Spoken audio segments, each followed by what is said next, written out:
बिस्मिल्लाहिर्रहमानिर्रहीम।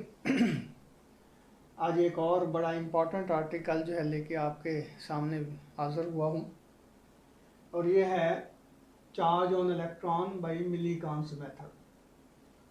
आज से तकरीबन 110 साल पहले मिलीकान ने ये एक कॉम्प्लेक्स किस्म का एक्सपेरिमेंट परफॉर्म किया जो कि precisely measurement of the charge on electron जो है बताता है हमें। यानी कि उसने आज से 110 साल पहले ये बड़ा ही मुश्किल किस्म का एक्सपेरिमेंट जब परफॉर्म किया तो उसने जो ऑपरेटिव्स इस्तेमाल किया ज़रा उसके ऊपर ज़रा पहले गौर कर लेते हैं। ये एक इंसुलेटेड मटेरियल का सिलेंडर है, उसको ऊपर से बंद किया हुआ है। ये एक मेटल प्लेट है और इस मेटल प्लेट के अंदर सेंटर के ऊपर एक बहुत ही बारीक सा सुराख उसने निकाला और दूसरी मेटल प्लेट जो है ये इसके बॉटम के ऊपर उसने लगा दी। यानी कि ये दो मेटल प्लेट ये सिलेंड्रिकल शेप में एक बॉक्स के अंदर फिक्स की गई और इन दोनों का जो डिस्टेंस है वो भी स्पेसिफाइड था, मखसूस था, पहले के डी के बराबर। यानी दोनों प्लेट्स के दरमियान सेपरेशन जो है वो डी के बराबर है। अब इन प्लेट्स को एक रिवर्सल स्विच के थ्रू बैटरी के साथ जोड़ा गया। ये जो रीजन बनता है इसमें एक तो उसने माइक्रोस्कोप फिट कर दी और एक तरफ उसने लाइट का सोर्स जो है वो यहाँ इंट्रोड्यूस करवाया। यानी कि लाइट की आर्किंग करवाई गई इस रीजन के अंदर जो दो प्लेट्स के दरमियान बनती है। अब इधर जरा देख लेते हैं, उसने ये प्लेट जो ऊपर वाली प्लेट है मेटल प्लेट ए, इसके ऊपर सफिशिएंट डिस्टेंस के ऊपर एक एटोमाइजर जो है उसको फिक्स किया। अब एटोमाइजर क्या होता है? एटोमाइजर जो है इसमें ये देखिए कि ये एक टिल्टेड किस्म की नोजल है और इसके पीछे एक पाइप है। इस पाइप के नीचे यहाँ पे एक छोटा सा कंटेनर है। उस कंटेनर के अंदर ऑयल जो है वो गिन के रख देते हैं और इसके साथ ये जो पाइप का ये सिरा है यहाँ पे एक रबर का बल्ब लगा दिया गया और उसके पीछे ये एक वाल्व लगा दिया गया। ये बिल्कुल उसी तरह का सिस्टम होता है जिस तरह का ये जो बीपी ऑपरेटर्स होता है उसमें स्फेगमो मैनोमीटर जो ऑपरेटर्स होता है उसमें जिस तरह का रबर का बल्ब होता है बिल्कुल उसी तरह का ये बल्ब होता है और जिस तरह उसके पीछे जो है वाल्व होता है बिल्कुल यहाँ भी वही वाल्व होता है कि जब इसको रिलैक्स करते हैं तो एयर इसके अंदर एंटर होती है और जब इसको पुश करते हैं तो वाल्व बंद हो जाता है और ये एक पफ जो है यानी कि एयर का एक स्ट्रूम जो है यहाँ से एंटर होता है, यानी कि यहाँ से निकलता है बाहर। तो जाहिर है ये जब इसको पुश करेंगे तो एयर जो है उसकी फ्लो यहाँ पे होगी तो बर्नौली इक्वेशन के मुताबिक यहाँ पे प्रेशर जो है डिक्रीज होगा तो ये ऑयल का कुछ हिस्सा जो है इसके अंदर एंटर हो जाएगा। तो उसका रिजल्ट क्या निकलेगा कि जब हम इसको पुश करते हैं तो यहाँ से जो एयर और ये जो ऑयल है इसका मिक्सचर जो है जब बाहर निकलता है तो ये ऑयल के टाइनी ड्रॉप्स यहाँ से बाहर निकलते हैं। अब ये जो इसको कहते हैं एटोमाइजर। अब ये जो एटोमाइजर है इसमें इसकी जो नोजल होती है वो टिल्टेड होती है। जब टिल्टेड होती है तो डेफिनेटली पीछे से जब पुश मिलता है एयर को और वो उसके अंदर जो है चंद ड्रॉप जो है यहाँ के ऑयल के वो इसके अंदर एंटर होके यहाँ स्प्रे होते हैं। तो जो टिल्ट होता है उसमें फिर क्या होता है कि यहाँ से ये देखिए यहाँ से ऑयल के ड्रॉप जो है इसके साथ रब करते हुए नीचे की तरफ जाते हैं।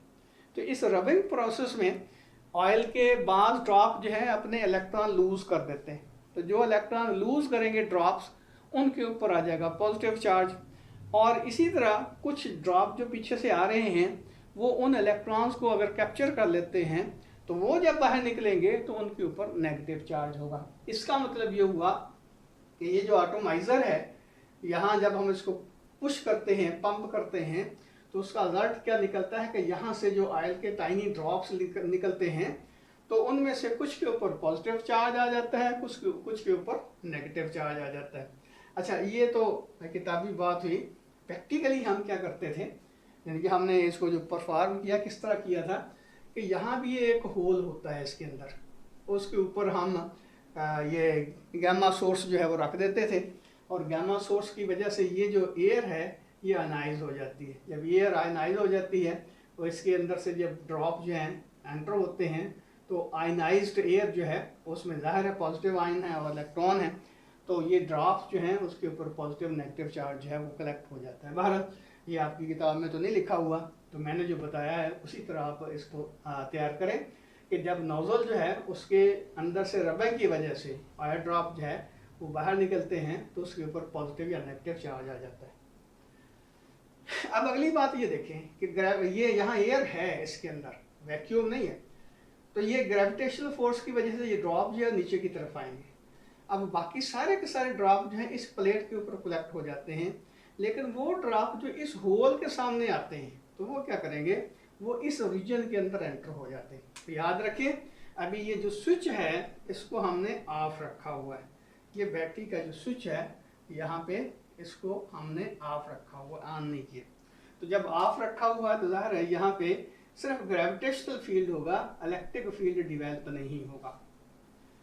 तो एक और बात, यहाँ ये जो रीजन है यहाँ इसके साथ एक लाइट सोर्स जो है लगाया हुआ है, और वो लाइट सोर्स जो है वो आर्किंग करता है किसको, लाइट को, इस रीजन के अंदर। ये जो दोनों प्लेट्स के दरमियान जो रीजन बनता है, इस रीजन के अंदर ये लाइट की आर्किंग की जाती है, और इधर माइक्रोस्कोप लगाई होती है जो कि इंतहाई प्रिसाइज मेजरमेंट कर सकती है।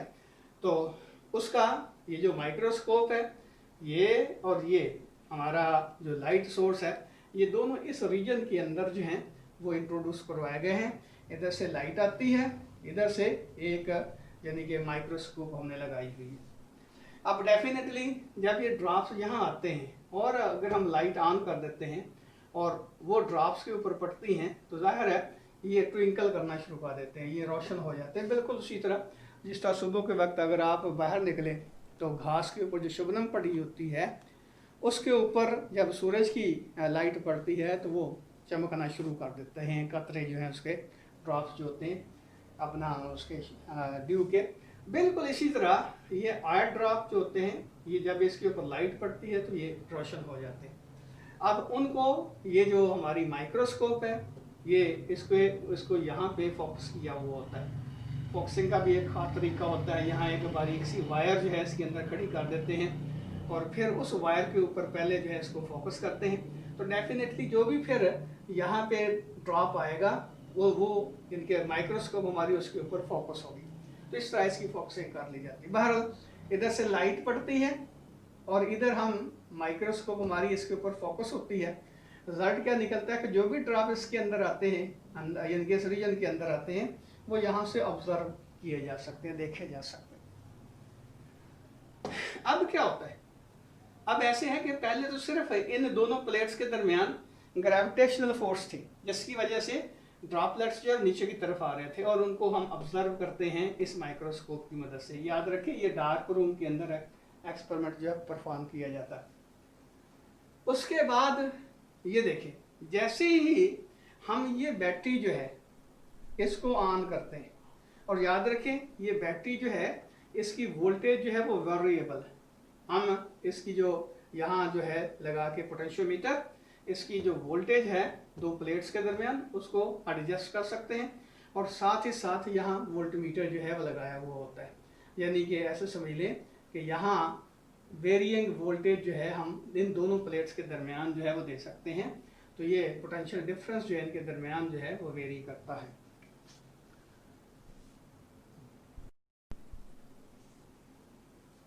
तो इसको ज़्यादा अच्छे तरीके से समझना चाहें तो बैटरी को यानी कि हम उसके सिंबॉलिकली उसको शो कर सकते हैं। तो ये आपको पता ही है कि बैटरी का ये जो ऊपर वाला टर्मिनल है जो हमने लंबा बनाया हुआ है ये पॉजिटिव टर्मिनल को शो करता है, ये नेगेटिव टर्मिनल, और एरो जो है ये शो करता है कि ये वेरिएबल है, हम इसकी जो वोल्टेज है वो चेंज करवा सकते हैं। और साथ यहाँ पे वोल्टमीटर हमने लगाया हुआ है जो कि इन दो प्लेट्स के दरमियान जो पोटेंशियल का डिफरेंस है उसको मेजर कर सकते हैं। अच्छा, अब पहले ये बात याद रखें कि वो ग्रेविटेशनल फोर्स की वजह से ये ड्रॉप जो नीचे की तरफ आ रहे थे, इधर से लाइट इनके ऊपर पड़ रही थी, इधर से माइक्रोस्कोप के जरिए से हम उनको ऑब्जर्व कर रहे थे। अब इनिशियली ये बैटरी जो है वो ऑफ थी, तो जब सफिशिएंट अमाउंट के ड्रॉपलेट्स जो है यहाँ आ जाते हैं तो हम क्या करते हैं, इसका बैटरी का स्विच जो है वो ऑन कर देते हैं। अब बैटरी का स्विच जो है जब ऑन करते हैं तो क्या होगा, जाहिर है ये प्लेट जो है ये पॉजिटिव टर्मिनल के साथ जुड़ा हुआ है और ये प्लेट जो है वो नेगेटिव टर्मिनल बैटरी के साथ जुड़ी हुई है। तो डेफिनेटली क्या होगा, यहाँ एक इलेक्ट्रिक फील्ड डिवेल्प होता है, यानी कि ऐसे समझने के इस सिचुएशन में ऊपर वाली प्लेट जो है वो पॉजिटिवली चार्ज हो जाती है और नीचे वाली जो है वो नेगेटिवली चार्ज हो जाती है। अच्छा, यहाँ फिर ये बात ये ध्यान में रखें कि यहाँ रिवर्सल स्विच भी लगा होता है, जिससे हम इनकी पोलैरिटी जो है दोनों प्लेट्स की वो चेंज भी कर सकते हैं, यानी कि इसका पॉजिटिव और इसका नेगेटिव पोटेंशियल जो है वो बना सकते हैं। बहरहाल यहाँ देखें कि हमने क्या किया, ये ऊपर वाली प्लेट जो है मेटल प्लेट ए, इसको पॉजिटिव टर्मिनल से जोड़ दिया और नीचे वाली प्लेट जो है उसको नेगेटिव टर्मिनल से जोड़ दिया। तो यहाँ पे इलेक्ट्रिक पोटेंशियल डिफरेंस क्रिएट हो गया दोनों मेटल प्लेट्स के दरमियान, और ये दोनों एक दूसरे का पैरेलल है। जब पैरेलल मेटल प्लेट्स जो होंगी उनके ऊपर चार्ज होगा तो डेफिनेटली इनके दरमियान इलेक्ट्रिक फील्ड डेवलप होगा। तो इलेक्ट्रिक फील्ड की प्रेजेंस की वजह से यहाँ देखिए आप, पहले ग्रेविटेशनल फोर्स थी सिर्फ इस ड्रॉपलेट के ऊपर लग रही, अब इलेक्ट्रोस्टैटिक फोर्स भी लगना शुरू हो गया।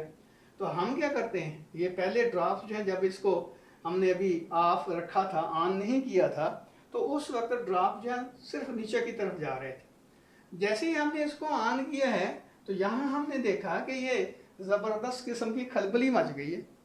कुछ ड्रॉप जो हैं वो ज़्यादा तेज़ी के साथ नीचे की तरफ गिरना शुरू हो गए हैं, लेकिन कुछ ड्रॉप जो है वो बजाय इसके कि नीचे जाए वो ऊपर की तरफ जाना उन्होंने शुरू कर दिया। अब उसकी क्या वजह है, ये देखिए ना, अगर ये आपके पास दो प्लेट्स हैं और इसके अंदर सिर्फ पहले ग्रेविटेशनल फोर्स हो तो डेफिनेटली सारे के सारे ड्रॉप जो है वो नीचे की तरफ आएंगे, पॉजिटिव है नेगेटिव है, क्योंकि ग्रेविटेशनल फोर्स का जो इफेक्ट है वो चार्ज के साइन के ऊपर तो डिपेंड करता नहीं है और ना ही उसकी चार्ज की अमाउंट के ऊपर डिपेंड करता है। तो ये ड्रॉपलेट्स जो है ग्रेविटेशनल फोर्स की वजह से नीचे की तरफ आएंगे।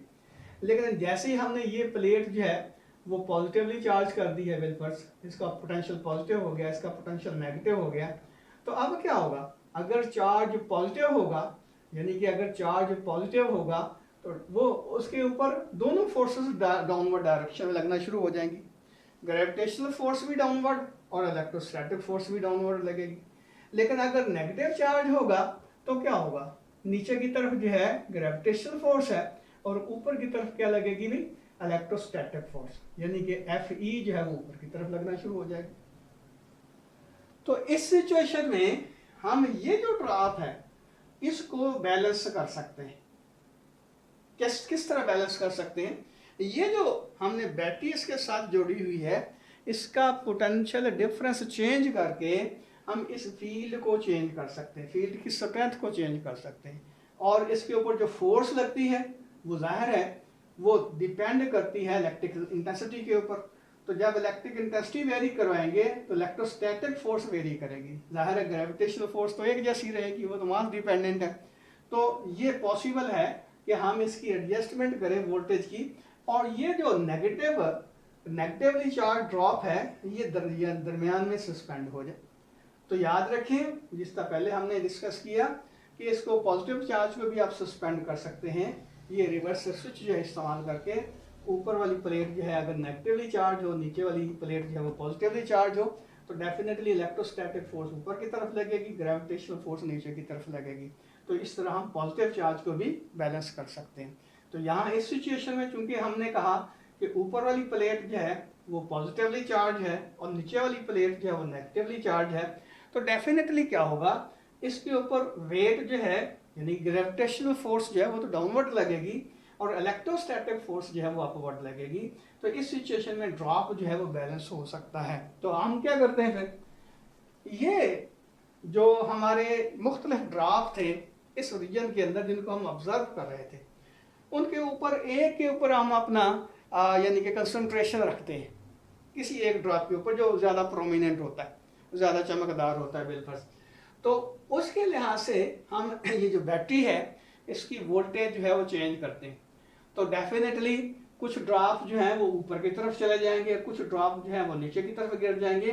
तो वो एक अकेला ड्रॉप जो है वो यहाँ सस्पेंड हो जाएगा, यानी कि हम इसकी वोल्टेज की एडजस्टमेंट कुछ यूँ करते हैं कि एक अकेला ड्रॉपलेट जो है वो सस्पेंड हो गया, बाकी नीचे की तरफ चला गया, ऊपर की तरफ चला गया। अब उस ड्रॉप के ऊपर हम कंसिडर करते हैं ये देखें ये ड्रॉप जो है वो सस्पेंड किस तरह हुआ है और क्यों हुआ है। ये बिलफर्ज इसी सिचुएशन को आप देख लें कि ये पॉजिटिव प्लेट है, ये नेगेटिव प्लेट है। तो ये ड्रॉप है जिसके ऊपर कोई चार्ज है, तो इस सिचुएशन में ये इसके ऊपर नेगेटिव चार्ज होगा। चलो चार्ज की वैल्यू जो है मैग्नीट्यूड सब ले लेते हैं कि वो क्यू के बराबर है, यानी कि ये ड्रॉप जो है इसके ऊपर अमाउंट ऑफ चार्ज जो है वो क्यू के बराबर है।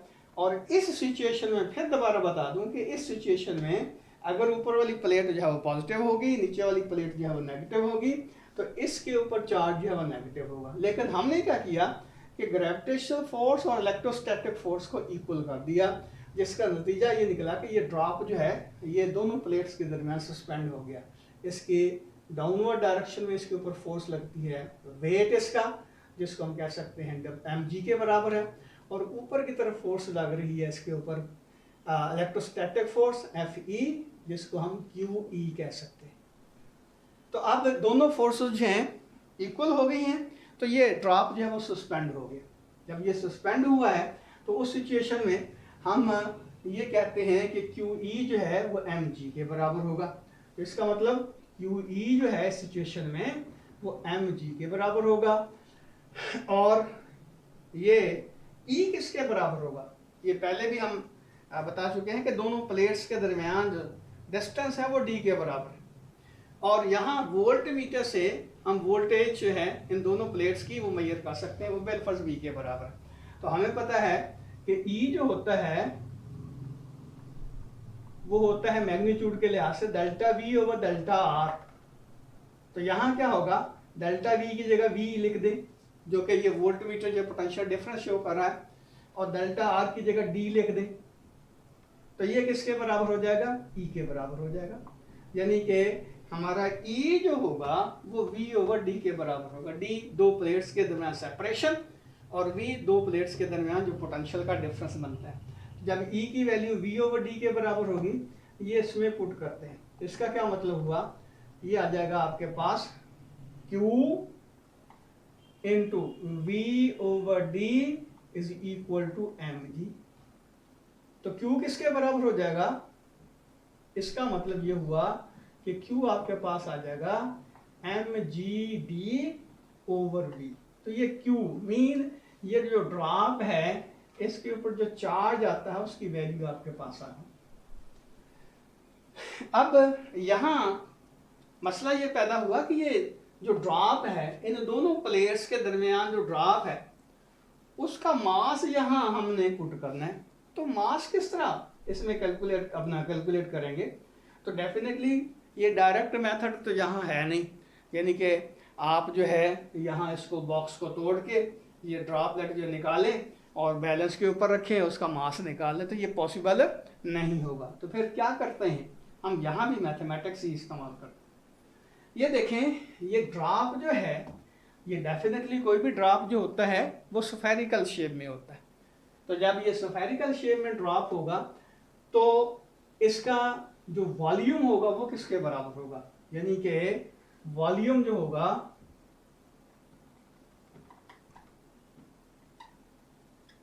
वो होगा 4/3 पाई r क्यूब। ड्रॉप का जो वॉल्यूम होगा वो 4/3 पाई r क्यूब के बराबर होगा। और अगर जो हम इस तेल इस्तेमाल कर रहे हैं, ये जो ऑयल इस्तेमाल कर रहे हैं, इसकी जो डेंसिटी है, यानी कि इसकी जो डेंसिटी है मास डेंसिटी, वो किसके बराबर है, वो कह लेंगे रो के बराबर। ये रो जो है इस तरह लिखते हैं, ये ऐसे रो, RH रो। ये डेंसिटी को आमतौर पर शो करने के लिए हम इस्तेमाल करते हैं। तो डेफिनेटली इस स्फेरिकल शेप में जो हमारा ड्रॉपलेट है उसका मास किसके बराबर होगा? तो मास किसके बराबर होता है? ये होता है वॉल्यूम इनटू डेंसिटी, वॉल्यूम और डेंसिटी का प्रोडक्ट। अब वॉल्यूम है 4/3 पाई आर क्यूब और डेंसिटी है रो। इसका मतलब ये है कि m की वैल्यू आपके पास ये आ गई 4/3 पाई आर क्यूब रो। अब फिर अगली बात मसला पैदा हो गया, और वो क्या था कि इसका रेडियस किस तरह मालूम करेंगे? अब याद रखें ये ड्रॉप बाहर नहीं है, ये इन दो प्लेट्स के अंदर है, तो जाहिर है इसका जो रेडियस है वो निकाला, यानी कि फिजिकली तो मेजर नहीं किया जा सकता। तो यहाँ भी हम ट्रिक इस्तेमाल करते हैं, यानी कि ये देखें मिली कान ने ये सारे के सारे जो टेक्निक्स हैं आज से 110 साल पहले इस्तेमाल की थी। तो उसने क्या किया? उसने ये किया कि ये जो ड्रॉप था, जो सस्पेंडेड था, उसको यानी कि ये समझ लें, ये देखें, ये हमारी जो माइक्रोस्कोप होती है ना उसके अंदर ये इस तरह की स्केल लगी होती। अब ये स्केल जो है ये इसके ऊपर फोकस होती है, यानी कि बेसिकली जहाँ पे इसको हम फोकस करते हैं वहाँ की ये सेपरेशन जो है वो बता रही होती। तो उसने ये किया कि ये ड्रॉप्स जो हैं, ये जो फोकस किया और जिसको सस्पेंड किया हुआ था, थोड़ी सी वोल्टेज जो इंक्रीज की तो एक खास डिस्टेंस तक, खास पॉइंट तक वो ले आया। यानी कि ये देखें कि ये जो हमारी माइक्रोस्कोप है उसका व्यू कुछ यूँ बनता है। ये इस तरह मैं इसको मैग्नीफाई करके दिखा देता हूँ। 0 1 2 3 4 5। तो ये जो लाइनें हैं इनके दरमियान 2-2 मिलीमीटर का डिस्टेंस होता है। तो ये यहाँ पे 10 मिलीमीटर, यानी कि 2 4 6 8 10 मिलीमीटर। तो ये इनके दरमियान डिस्टेंस जो है वो 10 मिलीमीटर का। अब उसने क्या किया? उसने ये किया कि एक पर्टिकुलर पॉइंट के ड्रॉप ऊपर ड्रॉपलेट को यहाँ पे ले गया। ड्रॉप जो है वो इस पॉइंट के सामने है। और फिर क्या किया? ये जो बैटरी थी इसका जो स्विच था उसको कर दिया ऑफ। जब स्विच ऑफ करेंगे तो क्या होगा? ये ड्रॉप जो है अब एयर के अंदर फॉल कर रहा होगा। तो इसका मतलब यह है कि ये ड्रॉप जो है वो नीचे की तरफ फॉल करता है। तो उसने क्या किया? ये एक तो ये देखा कि जैसे ही उसने इसका स्विच जो है वो ऑफ किया उसी वक्त स्टॉप वॉच जो है उसको ऑन कर दिया। स्टॉप वॉच को ऑन कर दिया और इसको गिरने दिया एयर के अंदर ड्रॉप को। बिलफल ये ड्रॉप यहाँ तक आ जाता है। जब यहाँ तक आ जाता है ड्रॉप तो उसका उसने टाइम नोट कर लिया। अब ये देखिए ये डिस्टेंस का हमें पता चल गया, यहाँ से लेकर यहाँ तक इसको फॉल करने में जो टाइम लगा है उसका पता चल गया। और याद रखिए ड्रॉपलेट जो है क्योंकि उसका जो मास है बहुत ही कम है तो ये बहुत जल्द अपनी टर्मिनल वेलोसिटी जो है उसको अटेन कर लेता है। तो डेफिनेटली यहाँ से हम इसकी टर्मिनल वेलोसिटी जो है निकाल सकते हैं। फॉर एग्जांपल यहाँ से लेकर यहाँ तक ये एस है, क्योंकि डी हम पहले इस्तेमाल कर चुके हैं इसलिए मैं डिस्टेंस के लिए यहाँ एस इस्तेमाल करता हूँ। और टाइम उसने मेजर किया स्टॉप वॉच से टी। तो इसका मतलब यह है कि वी टी की वैल्यू, टर्मिनल वेलोसिटी की वैल्यू किसके बराबर आ गई? S/T के बराबर आ गई। अब अगली बात, टर्मिनल वेलोसिटी से उसने रेडियस कैसे मालूम किया? तो आपने भी पढ़ा था फर्स्ट ईयर में तो ये इस ड्रॉप को जब फॉल करवाया जाता है एयर के अंदर तो हम टर्मिनल वेलोसिटी इसकी निकाल सकते हैं। ये टर्मिनल वेलोसिटी जो है हम इस्तेमाल करते हैं स्टोक्स लॉ में। हमने ये पढ़ा था कि कोई भी स्फेरिकल शेप में अगर एक बॉडी जो है वो मूव करती है एक ऐसे फ्लूइड के अंदर जिसकी विस्कोसिटी जो है वो कोएफिशिएंट ऑफ विस्कोसिटी ईटा के बराबर है, और जो ड्रॉप है या स्फीयर है उसका रेडियस आर के बराबर है और वो वी वेलोसिटी से मूव कर रही है, तो उसके ऊपर यानी कि उस स्फेरिकल शेप में बॉडी के ऊपर जो फोर्स लगती है वो एफ डी के बराबर होगी। ये है स्टोक्स की लॉ की स्टेटमेंट। अब यहाँ देखें कि जब v जो है वी टी के बराबर होगी, मीन ये यूनिफॉर्म वेलोसिटी से ड्रॉप नीचे आ रहा होगा टर्मिनल वेलोसिटी के साथ, तो उस वक्त इसका जो एफ डी है यानी ड्रैग फोर्स जो है एयर की वो उसके वेट के इक्वल होगी। तो इसलिए हम कह सकते हैं कि एफ डी जो है वो एम जी के बराबर होगी जब वी जो है वी टी के बराबर होगा।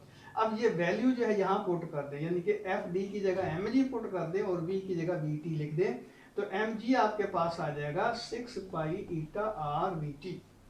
अब ये देखें एम जी है जो है इसकी वैल्यू ये हमने निकाली, ये वॉल्यूम ये डेंसिटी, तो ये एम की वैल्यू यहाँ पे पुट कर दें और यहाँ से हम आर स्क्वायर की वैल्यू निकाल सकते हैं। कैसे? ये सारे का सारा फैक्टर जो है इधर ले जाए, ये आर यहाँ एक आर को कैंसिल कर देगा, बाकी स्क्वायर बचेगा, तो आर स्क्वायर आपके पास ये आ गया।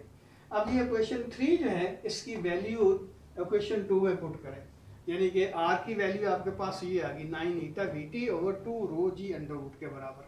अब ये वैल्यू जो है हम इस इक्वेशन में पुट करते हैं, तो ये आपके पास m की वैल्यू आ जाएगी। अब ये जो m की वैल्यू है उसको हम इस इक्वेशन में पुट कर देते हैं यहाँ पे, तो ये q की वैल्यू आ जाएगी। अब ये देखिए ये जो q है ये बेसिकली क्या था, ये जो ड्रॉप था इसके ऊपर अमाउंट ऑफ चार्ज थी, चार्ज की मैग्नीट्यूड कितनी थी, ये q के बराबर थी। अब ये देखें मिलीकॉन ने ये एक्सपेरिमेंट जो है बार बार दोहराया, तो उसने एक बात नोट की, वो क्या थी, वो जब भी इसका Q निकालता था तो वो Q इस टर्म में आता था Ne, और E की वैल्यू जो थी 1.6 इंटू 10⁻⁻19 कूलम के बराबर आती थी। यानी कि Q her bar integral multiple of E, ये एक ऐसा फैक्टर था जो हर बार इसका मल्टीपल आता था, यानी कि इसके साथ यहाँ n जो है वो 2, 3, 4, 6 ये इंटीजर्स जो हैं इंटीग्रल मल्टीपल जो है E का आता था टोटल चार्ज है। तो फिर यहाँ से उसने ये रिजल्ट निकाला कि ये जो आपका ड्रॉपलेट है ये जब 2 इलेक्ट्रॉन कैप्चर करता है या 2 पॉजिटिव चार्ज है, ये डेफिशिएंसी ऑफ इलेक्ट्रॉन जो है उसमें आती है, तो उस वक्त n की वैल्यू 2 के बराबर होगी। अगर 3 इलेक्ट्रॉन वो लूज करता है या गेन करता है तो यहाँ n जो है 3 के बराबर होगा। अगर वो 4 इलेक्ट्रॉन लूज करता है या गेन करता है तो वो n की वैल्यू जो है 4 के बराबर होगी एंड सो ऑन। लेकिन ये जो क्वांटिटी है ये है चार्ज ऑन इलेक्ट्रॉन। तो इस तरह उसने चार्ज ऑफ इलेक्ट्रॉन जो है उसको निकाला और उसकी वैल्यू उसने कहा कि E जो है 1.6 इंटू 10⁻⁻19 कूलम के बराबर आती है। यानी कि ये रिपीटेडली उसने एक्सपेरिमेंट परफॉर्म किया, तो जो Q की वैल्यू आती थी वो हर दफ़ा Ne के बराबर आती थी। अब n जो है वो 1 भी हो सकता है, 2 भी हो सकता है, 3 भी हो सकता है, 4 भी एंड सो ऑन, लेकिन इसके साथ ये जो मल्टीपल आता है वो हमेशा 1.6 इंटू 10⁻⁻19 कॉलम के बराबर ही आता है। तो यहाँ से उसने ये पॉइंट आउट किया कि ये जो हमारे ड्रॉप हैं इसका जो चार्ज है चूँकि Ne के बराबर है, तो n जो है एक्चुअली तादाद बता रहा है इलेक्ट्रॉन्स की और ये चार्ज की वैल्यू है, तो Ne टोटल चार्ज जो है किसी भी ड्रॉप के ऊपर आता है। तो इस तरह उसने प्रिसाइजली इलेक्ट्रॉनिक चार्ज जो है वो मालूम किया। तो डेफिनेटली एक एक्सपेरिमेंट मुश्किल था, उसने बड़े अच्छे तरीके से इसको परफॉर्म किया।